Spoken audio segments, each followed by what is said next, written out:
Bom dia a todos. Peço desculpa que eu vou dar a maior parte da aula sentado, tá certo? A idade determina isso. E eu vou falar sobre um tema que, no final, é um tema clínico. E a maioria aqui é de cadeira, deve ser biomédico, biologista, tá certo? Mas, enfim, o comecinho é para vocês, o resto, né? Vocês... Então, o meu nome é Roberto Pacedo Falcão, eu sou professor titular de hematologia, fui professor de todo mundo que vocês conhecem aí, o Rego, Calado, Dimas, Belinda, Benê, e sempre eu atuei, sempre eu estudei linfócitos. E esses linfócitos grandes granulares, tá certo? É uma célula extremamente interessante, bonita, né? E ela foi descrita pela primeira vez em 1911, tá certo? Por Pappenheimer e Ferrata, tá certo? E nessa época, e esse livro aqui é um livro publicado em 1933, e não tinha fotografia de microscópio ainda. Eu dei essa aula há pouco tempo em Brasília e tentei descobrir quando é que começaram a fazer fotografia em microscópio. Certamente em 1911 não era. Mas eu não descobri. Mas então o que eles faziam? O sujeito olhava e desenhava. Tá certo? E essa é a publicação do livro de 33 e é desenhado. Então vocês veem que é o linfócito grande, porque o linfócito normal é um linfócito pequeno. Esse aqui é um linfócito maior, grande, né? E ele tem grânulo. E como eu falei para vocês, são linfócitos granulares, linfócitos grandes granulares, né? E tem uma aparência que varia. Bom, isso daí foi descrito em 1911, e aqui existe uma coisa muito curiosa. É uma história curiosa essa daqui. Quer dizer, ele foi descrito em 1911, né, por Ferrata e Pappenheimer, mas a primeira coisa que foi descrita foram as funções que ninguém sabia quem exercia. Então eles pegaram uma suspensão de linfócitos e testaram duas atividades. Uma atividade killer, tá certo? Que vocês vão ver logo mais, que é uma atividade mediada por anticorpos, que foi descrita por Ian McLennan em 1972, foi o indivíduo com quem eu fiz meu pós-doutorado em Oxford, lá nos anos de 1975. Tinha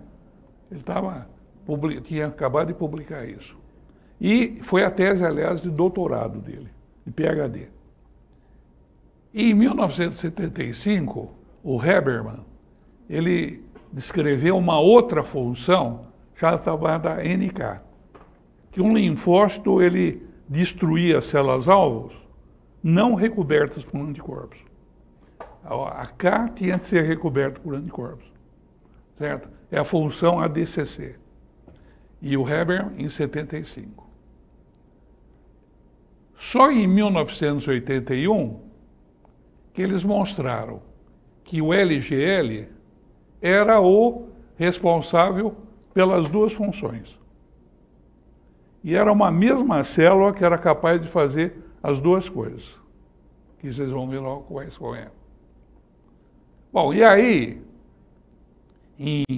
isso é 81. Em 82, foi produzido um primeiro anticorpo monoclonal, o CD16, né, que reconhecia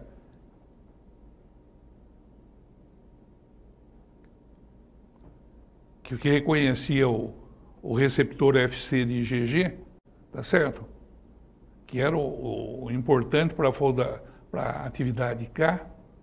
Em 85 foi o CD56, que é outro anticorpo que reconhece essas células, e finalmente mostraram, sabendo a célula, podendo isolar a célula, tendo os anticorpos, eles verificaram que tinha dois tipos de LGL. Um que tinha o marcador básico da célula T, que é o CD3, e outro que não tinha.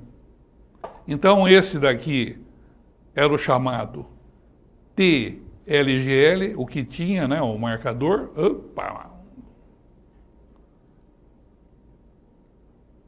O que tinha o marcador era o TLGL, e o outro não tinha o CD3 e era chamado a célula NK verdadeira.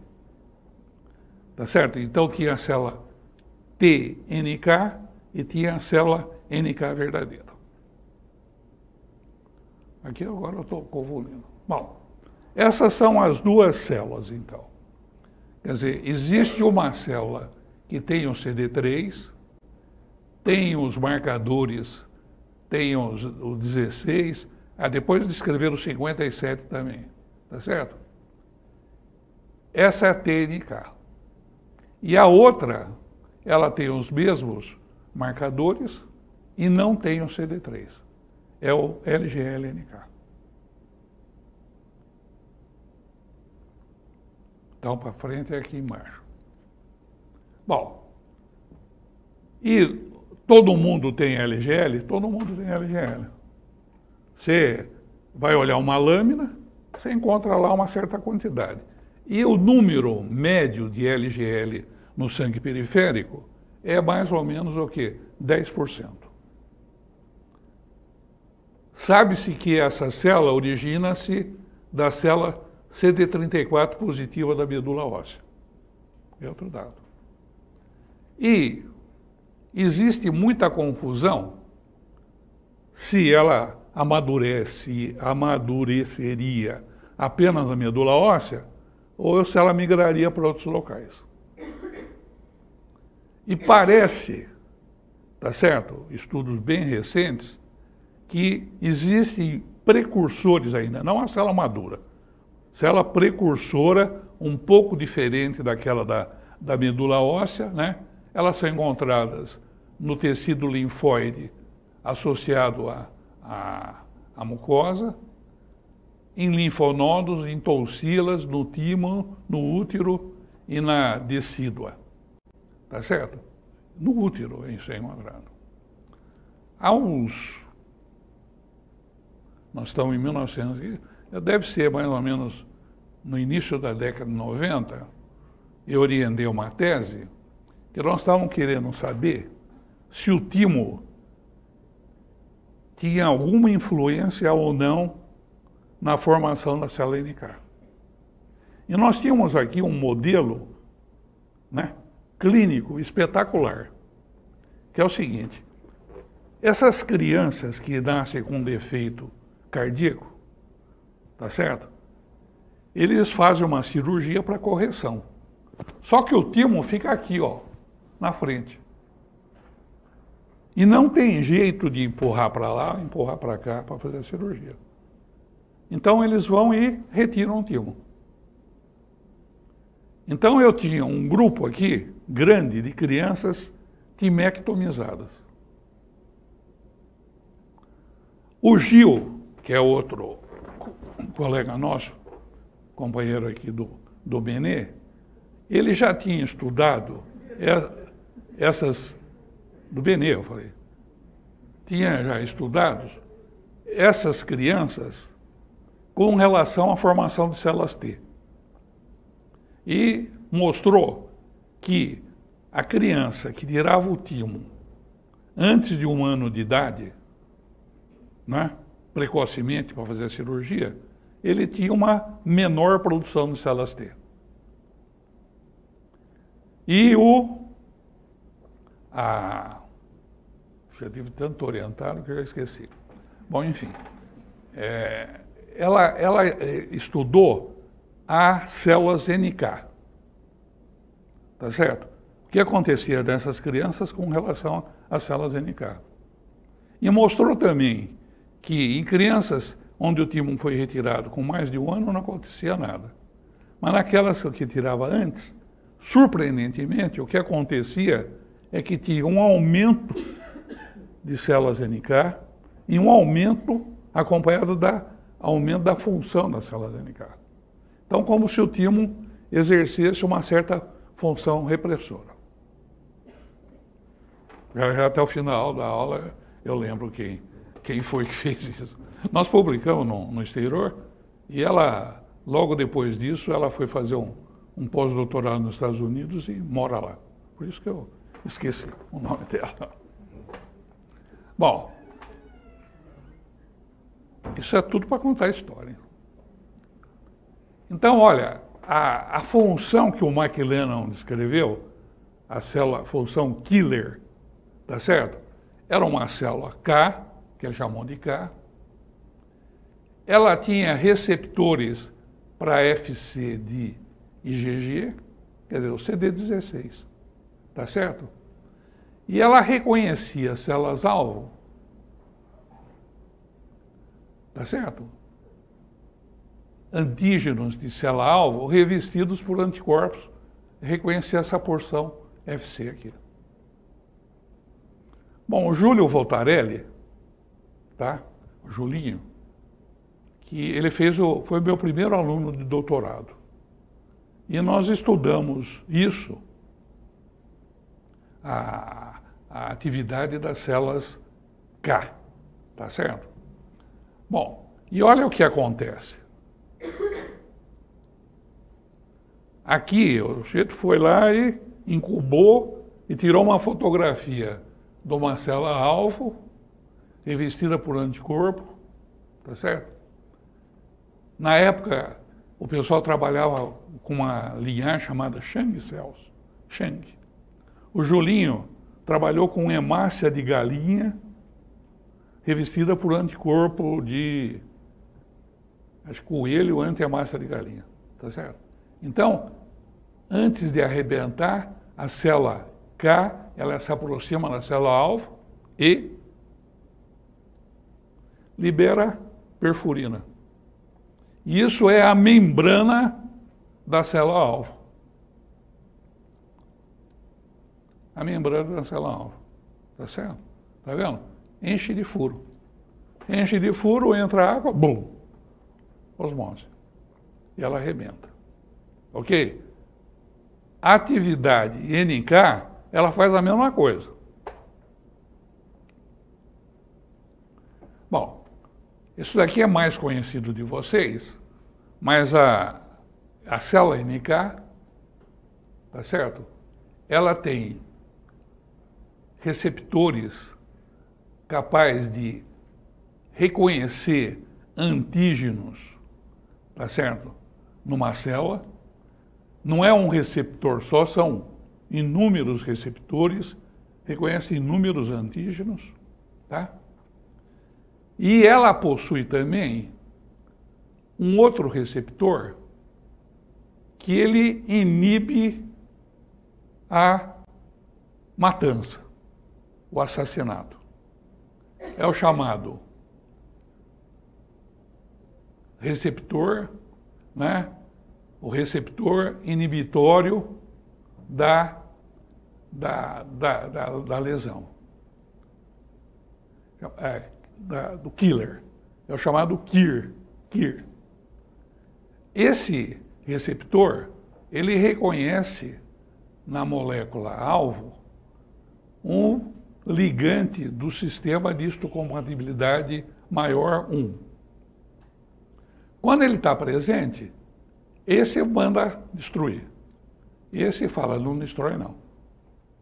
E não destrói.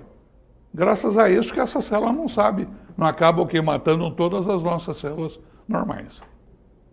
Mas, quando a célula sofre uma transformação neoplásica ou é infectada por vírus, ela perde ou tem uma diminuição muito grande dessa molécula. Aí ela vai, tem a ordem para destruir e não tem a ordem para inibir. Tá certo? Ele vai aí e destrói. Então, esse mecanismo de célula NK é extremamente importante na defesa contra tumores, né? E na defesa contra vírus.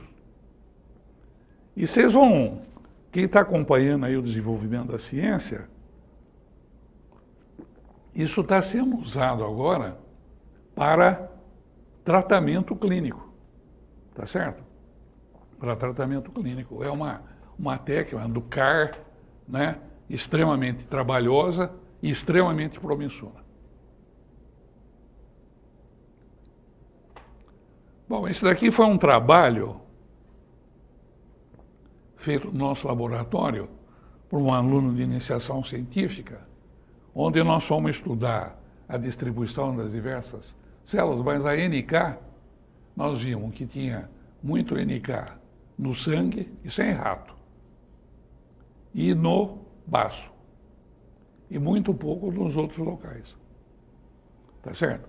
Pode ser que nesses locais fosse a contaminação, mas os locais ricos em células NK são o sangue periférico e o baço. Lembra que eu falei para vocês que mostraram recentemente que o timo, que o gânglio linfático, que placas de Peyer, que é associado à mucosa, né, eles têm precursores, tá certo? Mais uma e medula óssea, muito pouco. Bom, acabou a alegria do pessoal de cadeira básica. Então, é o seguinte, quando nós recebemos um paciente e ele tem um aumento de LGL, tem duas situações possíveis. Uma primeira situação é reacional e a outra é leucêmica. Tá? Bom, esse aumento do TLGL reacional, ele normalmente, né, é um aumento, o número de LGL é menor que 2.000, sabe que normalmente nós temos, aqui habitualmente nessa reacional, ele não ultrapassa 2.000. Enquanto que o número máximo é 10% de 3.300 linfócitos, o número normal é 330. Tá? Isso daqui é um aumento transitório, não dura mais que um ano, e ele pode ser tanto desse TLGL como do LGL verdadeiro NK. Quando são TLGL, você fazendo a determinação de receptores de rearranjo, vocês mostram que eles são policlonais. Quer dizer, são várias células que são estimuladas. É reacional. Tá? E isso acontece, é observado principalmente em pacientes plenanctomizados, em viroses como HIV e o citomegalovírus, né? Após transplante renal e hepático. E nós temos visto muito isso em paciente transplantado de medula óssea. E é curioso que tanto o halogênico como o autólogo. Então chega o paciente, você vê que tem muito LGL, você faz a demonstração que aquilo é um LGL mesmo, com os marcadores coisas, e aquilo tende depois a desaparecer. Então, o LGL no transplantado são do doador, quer dizer, a célula, o linfócito do doador, quer dizer, que veio com o transplante, que ele está respondendo, né, àquele mundo novo onde ele está vivendo, que é o novo receptor. Numa série de 418 pacientes que receberam o transplante, 22 desenvolveram linfocitose reacional. Curioso, né, que a maioria é TLGL, mas tinha lá uns poucos que era o NK verdadeiro. E foi isso eles definiram com mais de 3 mil linfócitos por milímetro cúbico e 30% mais de LGL, né, em 2 a 3 exames realizados a cada 2 a 3 meses. A mediana do aparecimento não era imediata. A mediana era de 312 dias, mas isso foi observado desde o 26º dia até depois do que de quantos anos? Daqui a uns 6 anos quase. Tá?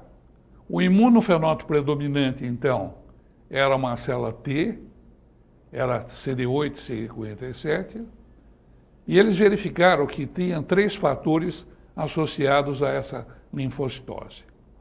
O GVHD crônico, infecção pelo citomegalovírus ou a reativação de citomegalovírus. E, curiosamente, eles mostraram que ter isso está associado a bom prognóstico. Tem uma melhor sobrevida, melhor mortalidade, né? E não... Agora, raramente esses pacientes que têm esse quadro reacional passaram um certo tempo vira leucemia, vira autônomo, tá? Então ele é policlonal.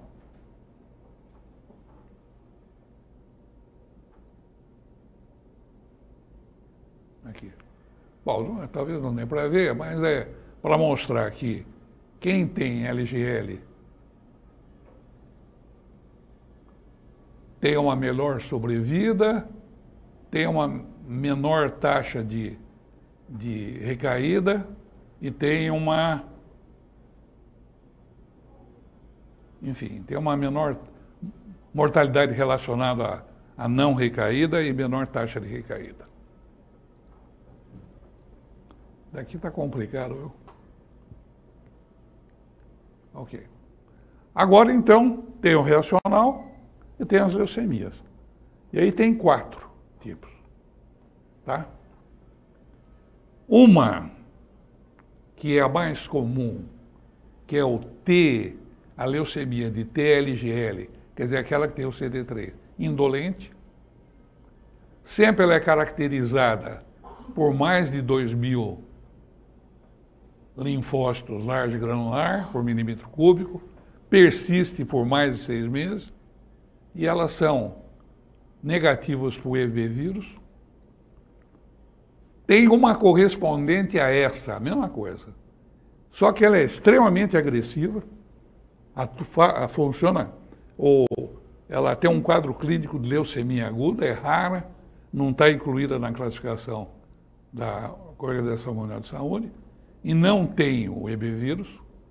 Tem uma outra, semelhante a essa, tá certo? Também EBV vírus negativo, só que é da célula o quê? NK CD3 negativo. E finalmente tem uma agressiva, muito rara, tá certo? De células NK verdadeira, tá certo? É muito rara. E essa daqui é sempre relacionada à presença do vírus incorporado lá no DNA, tá? Uma hora tem de apontar para cá, outra hora para lá.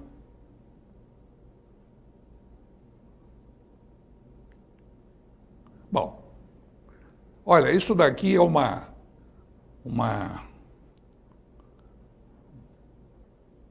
demonstração. É o seguinte, você tem doenças linfoproliferativas B e T. A B constitui a grande maioria. Mais de 90% são B. E tem uma pequena percentagem que é T ou TNK. Dessas, apenas 10% elas são relacionadas com leucemias do tipo NK, que é essa daqui, a amarelinha, tá?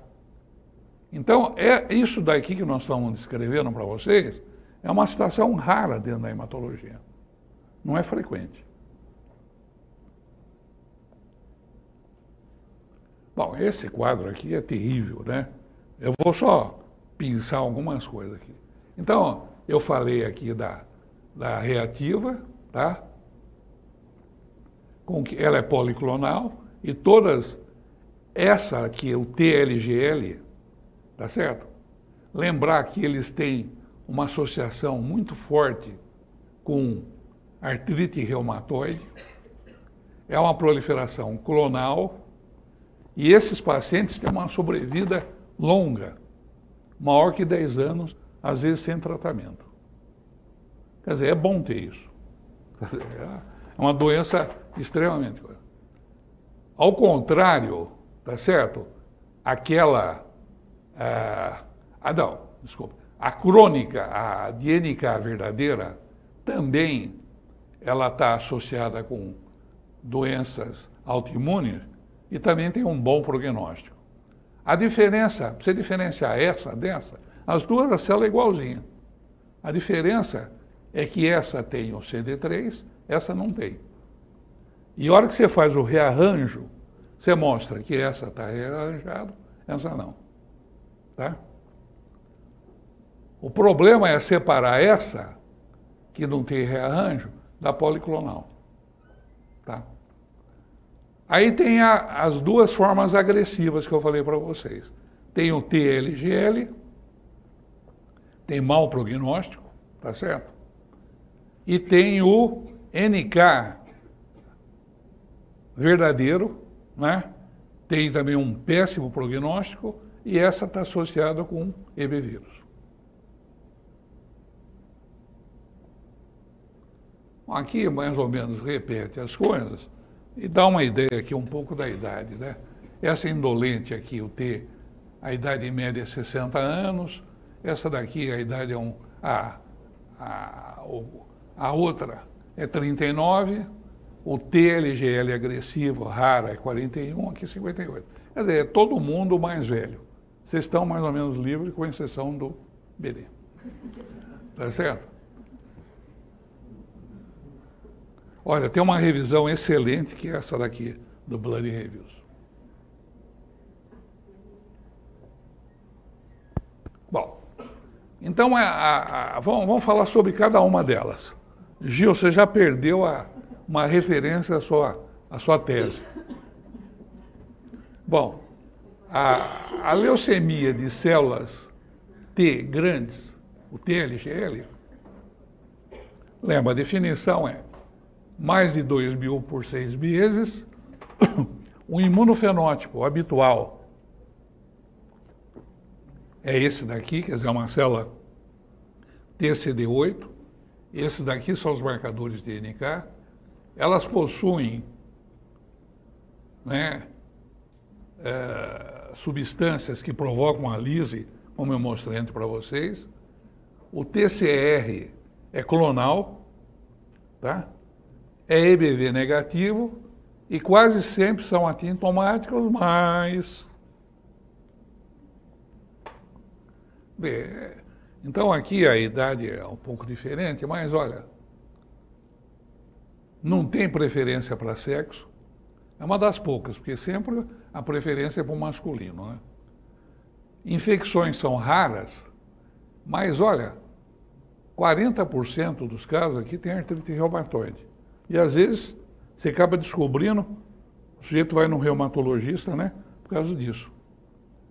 Tem esplenomegalia, tem hepatomegalia, só que a linfoadenopatia é rara, não tem problema de febre, mas infiltra medula óssea. Veja, anemia é muito comum, a neutropenia, idem, tá? É uma das causas, ela, além de ter artrite reumatoide, ela costuma ter neutropenia. E às vezes a neutropenia é muito acentuada. Menor que 500, aí ele tem infecções. Aí você é obrigado a tratar o paciente. Tá? Tem plaquetas, pode estar diminuída, mas é menor. E o número de linfócitos, maior que 4.000, ocorre em 2/3 dos casos. O troço ruim. Bom, As doenças relacionadas, né, as duas, é a síndrome de Felt, que o paciente tem esplenomegalia, artrite reumatoide e neutropenia, pode ser vista em 40% dos casos, e pode aparecer também doença autoimune contra a plaqueta, contra a série vermelha, então a PTI ou aplasia pura de série vermelha.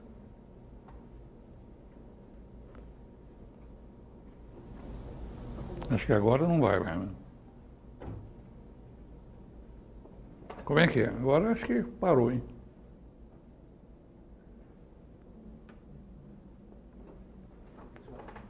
Hein? Ok. Vamos mudar para cá, manualmente. Então, o outro grupo agora é a crônica também, só que é a crônica de NK verdadeira, ok? É na classificação na OMS, ali da entidade provisória, a morfologia é exatamente igual a outra, tá certo? A idade mediana 61 anos, não tem preferência racial, o EBV é negativo, sintomas ao diagnóstico tem metade dos casos, né? E você vê que a esplenomegalia, a hepatomegalia são pouco comuns, idem adenopatia, tem infecções recorrentes em apenas 14%. Uma coisa que paciente com doença linfoproliferativa tem, e mieloproliferativa, é fadiga. Quer dizer, ele pode não ter anemia, mas ele cansa demais. O sujeito chega, não consegue andar. Olha, acabou a pilha, viu? O pessoal aí. Ele não consegue andar. Tem doença autoimune associada, um pouco menos, e pode ter citopenia também. Essa é a outra, né? A mediana do número de linfócitos é 4.500, o número de LGL varia muito, pode ser baixo, tem neutropenia abaixo de 500 só em 9% dos casos, a hemoglobina abaixo de 8 é pouco, pequena nos meus casos, pode ter plaquetopenia, infiltração de medula sempre acontece. Aqui o TCR, né, está na expressão germline, e o único jeito que você tem para falar que isso é realmente uma célula NK verdadeira é verificar a expressão do KIR. É uma técnica complicadíssima, nós não fazemos aqui, tá? É EBV negativo e o imunofenótipo característico é esse aqui de baixo. Quer dizer, ela não tem CD3 da membrana e tem os marcadores da linhagem NK, ok? Aqui é uma comparação dos dois grupos, né? E da TLGL e o NKLGL, vocês veem que a febre é rara, né, no TLGL e é mais frequente no NKLGL. A artrite reumatoide é mais frequente no TLGL. Os dois têm esplenomegalia ou hepatomegalia. A linfadenopatia é mais comum no segundo grupo. A filtração de medula óssea também ocorre em praticamente todos os casos. Bom, e aí? Tem algum tratamento para esses pacientes? É o seguinte, eles falam o seguinte, se o paciente não tiver anemia muito acentuada, se ele não tiver neutropenia para causar infecção ou plaqueta baixa, a melhor coisa que você tem é observar, tá? E se você precisar tratar, quando a anemia fica o quê? Pior, abaixo de 9, e tem necessidade de transfusão, neutropenia menor que 500, trombocitopenia menor que 50.000, infecções recorrentes, uma esplenomegalia muito volumosa ou artrite reumatoide. Você tratando o paciente, a artrite reumatoide some.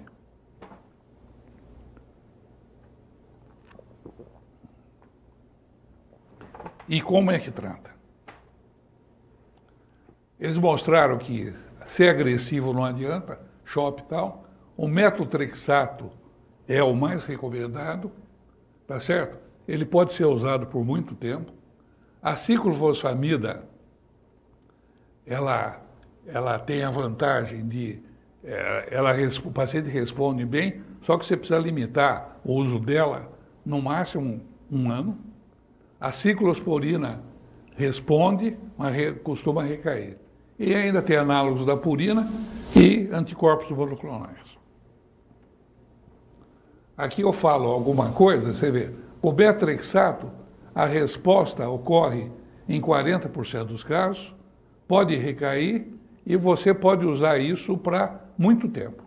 A ciclofosfamida, a taxa de resposta é maior, mas você tem de limitar o uso a, no máximo, 1 ano, porque tem a chance de ter uma outra neoplasia, né, devido à ciclofosfamida. E a ciclosporina é boa, tá certo? Só que ela não erradica o clone leucêmico e ela pode ser usada por muito tempo, mas precisa ver lá a função renal. Ok?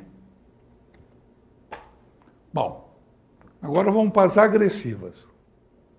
Está acabando.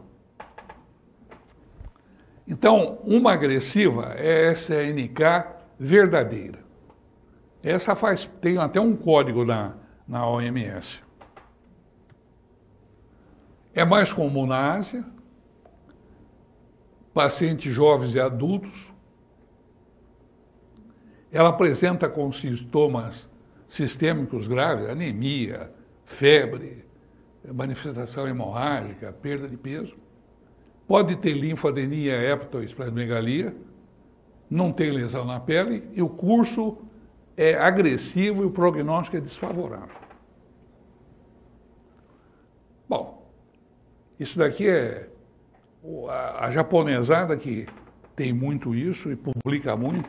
Esse Oshimi aí é um deles. E aqui ele mostra um caso deles, tá certo? Que aqui parece muito a célula NK. Ali já vê que é uma célula, não tem grânulo, né, do outro lado, do lado direito, não tem grânulo e tem nucleolo. Quer dizer, é uma célula mais jovem. Ó, esse é um caso nosso daqui, tá certo? Um caso lá do Sebastião e do Zé Bernardes. Olha a célula. É um blasto, só com muito citoplasma. Tá certo? E aqui embaixo, tá ruim, deixa eu ver se tem uma melhor. É um fenômeno que acontece nessa situação, isso daí parece tudo borrado, é uma hemofagocitose. É muito comum nesses pacientes o macrófago começar a fagocitar célula hematológica. Hemofagocitose, tá? Faz parte dessa doença. Então, as células são maiores que o LGL normais, cromatina imatura com nucleolo, esse é o imunofenótipo, tá certo? Quer dizer, ela não tem na membrana, mas pode ter no citoplasma, não tem marcadores mieloide, o TCR na germline, é EBV na maioria dos casos, da forma epissomal, não tem nenhuma alteração cromossômica característica, e alguns casos tem essa deleção, e muito comum que a hemofagocitose, ok? Bom, e tratar. A evolução é fulminante, com sobrevida de 2 meses. Eles são quimioresistentes a antraciclina e alcaloides, tá certo? Pode usar o metrexato, etoposida e fosfoamida. E alguns casos, raros casos, e nós temos um, que até publicamos, tá certo? Que ele se beneficia do tratamento para LLA. E nós tivemos uma criança que ela curou, está curada, tá certo?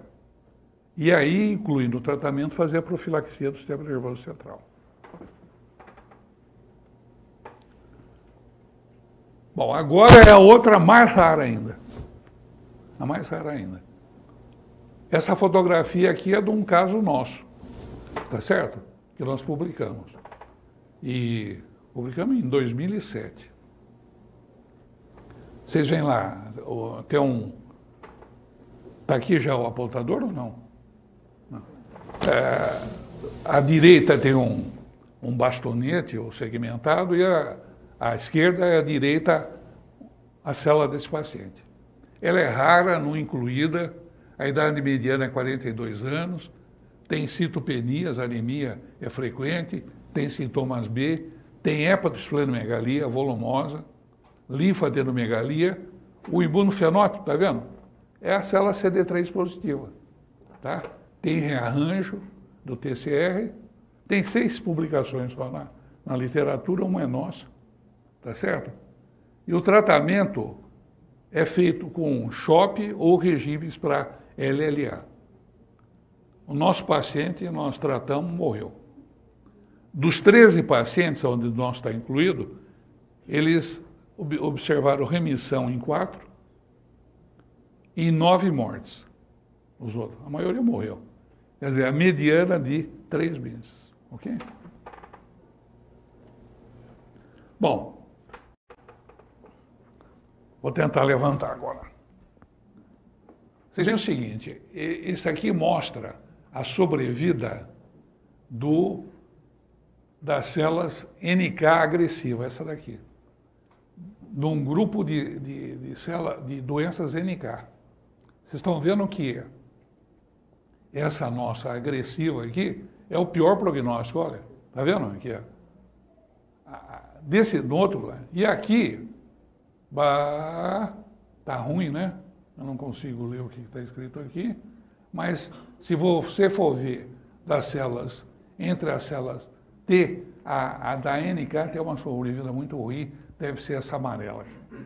Enfim, essas doenças agressivas, NK ou TNK, são extremamente agressivas e de mau prognóstico. Bom, vou mostrar um caso clínico verdadeiro, né? Porque às vezes o pessoal põe um caso clínico e ele inventa, tá certo? Esse aqui é verdadeiro. É uma paciente de 60 anos, branca, que há 27 anos atrás, ela apresentou neutropenia durante um ano. E nessa época, 27 anos atrás, ela me procurou. A pior coisa que tem em consultório é descobrir causa de neutropenia. E essas ainda que estão lá entre, certo? O mínimo normal é 2.850, de 2.000, 1.000, 1.500. Você vai, não descobre nada, tá certo? Se quiser ficar satisfeito, e o paciente também, você fala o seguinte, senhor, antes de escolher o exame, o senhor sobe 5 lances de escada e desce, sobe e desce. Aí ele vai, colhe, dá o neutrófilo volta ao normal, porque redistribui, né, do compartimento marginal para o circulante. Mas essa paciente me procurou na época e eu achei que eram uns cremes que ela usava. Mandei suprimir o creme, ela sumiu. Aí ela voltou numa situação curiosa. Eu estava numa banca de livre docência em São Paulo, na USP, e na USP é um troço extremamente arcaico. Você, da banca e o candidato coloca um beca. E a beca é cada vez mais pesada conforme você vai chegando no pico da carreira. Então, eu era titular, era uma beca, um negócio daquele. Só o Zago, né, com reitor, é mais pesado do que a minha. Bom, eles me procuraram, desesperado, que ela, por alguma razão, ela tinha feito uma determinação de populações linfocitárias e ela tinha tido uma inversão da relação CD4-CD8. Eles achavam que ela estava com AIDS. Só que era o seguinte, o CD4 dela era normal e o CD8 que estava aumentado. Não é no AIDS que cai o CD4, o CD8 fica igual. Eu falei, olha, aqui não dá para te atender. Você vai lá, Ribeirão Preto, eu vou ver o que é. Então, ela retornou ao hematologista, que fui eu de novo, tá certo? Por apresentar cansaço ocasional há 2 meses, negava perda de peso, poderal, sudorese noturna, febre ou infecções frequentes. Ela não tinha nada, a não ser aquele inversão no CD4 e CD8. negava doenças prévias, negava doença hematológica da família, né? Não tinha nada. Era uma paciente, ela, coitada, não era muito neurótica, mas o marido dela era terrível. Era um cara muito rico aqui da região, e ele era maluco mesmo, assim, negócio de doença, fixado em doença. Aí fizemos um hemograma, tá certo? E no hemograma ela tinha hemoglobina normal, tinha plaqueta normal, tinha uma leucopenia, com neutropenia, não muito acentuada. E ela tinha 21% de LGL. 21% que dá 777. É um número aumentado em relação aos 300, que é o máximo normal, mas abaixo de 2.000, né, que caracteriza a doença. Falei, ótimo, olha.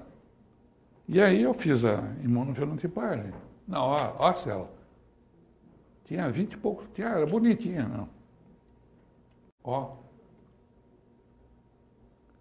Bom, aí claro que eu não sabia tudo isso que eu estou dando nessa aula hoje, né? Mas esse negócio de reacional, você não tinha boa noção.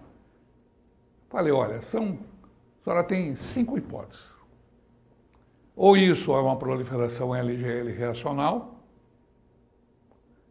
Essa era a boa hipótese, 777 menos 2.000.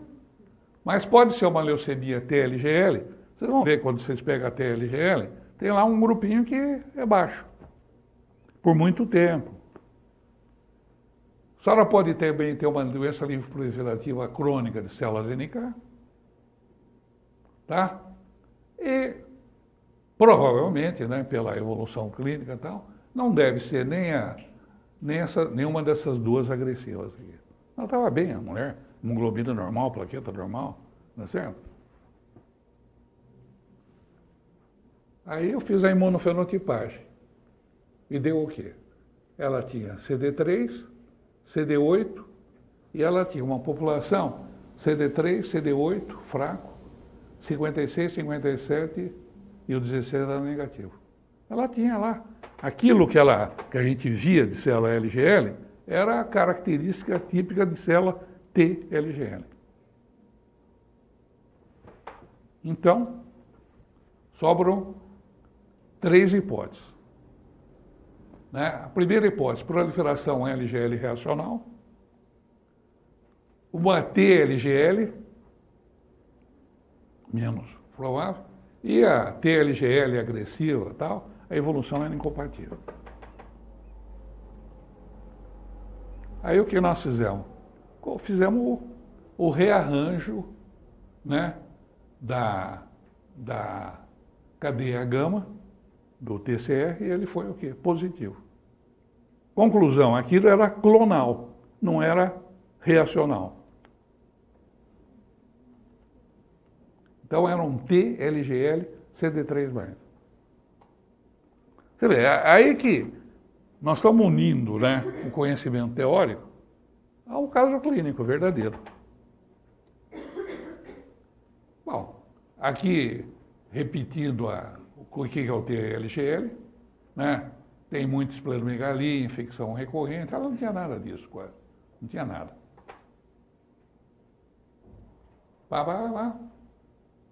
Então é uma paciente de 60 anos, assintomática, exame físico normal, neutropenia sem anemia, tinha um LGL maior que 500, tinha um clone anormal e tinha um rearranjo TCR gama. E aí, o que você faz? Né? Está lá a paciente, está muito bem, né? E o que você faz com ela? Nada. É uma boa hipótese. O paciente está bem, você vai mexer? Explicar lá para o marido, né? Ó, ela está invertida, mas ela não tem AIDS, nada. Aí fizeram um monte de testes também para ver se tinha HIV, não tinha. Dou corticoide, tratamento com metrexato, ciclofosfamida e ciclosporina. Bom, eu optei por observar. A paciente encontra-se em observação clínica, sem tratamento, assintomática e sem mudança de hemograma há 10 anos, depois daquela última. Ok? Caso esse paciente evoluísse com queda mais acentuada de neutrófilos de hemoglobina, infecções de repetição, necessidade de transfusão de hemácia, esplenomegalia, o que eu poderia fazer? Observação clínica sem tratamento, esplenectomia, tratamento com metrexato, tratamento com ciclofosfamida e tratamento com ciclosporina. Não, mas aquilo lá é o elenco. Eu comento cada um aqui, né? Lembra? Só para reforçar. O metrexato é o mais indicado. Pode ter recaída e você pode usar por um tempo muito longo. Claro, metrexato pode dar lesão hepática, tá certo? Pode ter neutropenia, pode aparecer neutropenia. A ciclofosfamida tem a limitação no tempo, né? E o potencial de dar leucemia mieloide aguda, e a ciclosporina não é tão boa, dá lesão renal, mas se não der certo aqui, ela seria a segunda opção.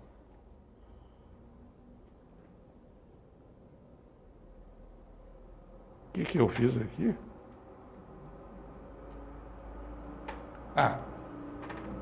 Esse daqui é um caso, é um paciente que tinha, agora de 2015, febre há 40 dias, com petecas, palidez, presença de petecas, sem adenomalia, esplenomegalia, estava anêmica, leucócito 2.800, 10% de blastos, medula óssea diluída com 50% de blastos, tinha muita hemofagocitose, tá certo? Aqui está meio fora de coisa. Tá vendo? Essa é a célula, muita hemofagocitose, e esse era o imunofenótipo. É uma célula, tinha marcador de célula T, mas era negativo para CD3, positivo para 16,56. Então, essa é a leucemia agressiva de células NK verdadeira. Essa paciente, aí o slide está fora de ordem, né? Ela teve a evolução usual é fulminante, ela é quimio-resistente, né? O tratamento melhor é com tratamentos para leucemia aguda. Ai, que bagunça. E ela foi tratada com Shop-like e morreu em um mês depois, tá vendo? Então, mostrando dois casos. Um que está vivo até hoje, estava, né? Porque ela sumiu também. O marido morreu. E esse daqui é extremamente agressivo. Isso daqui é muito raro. Tá certo? Muito raro. Ok, era isso.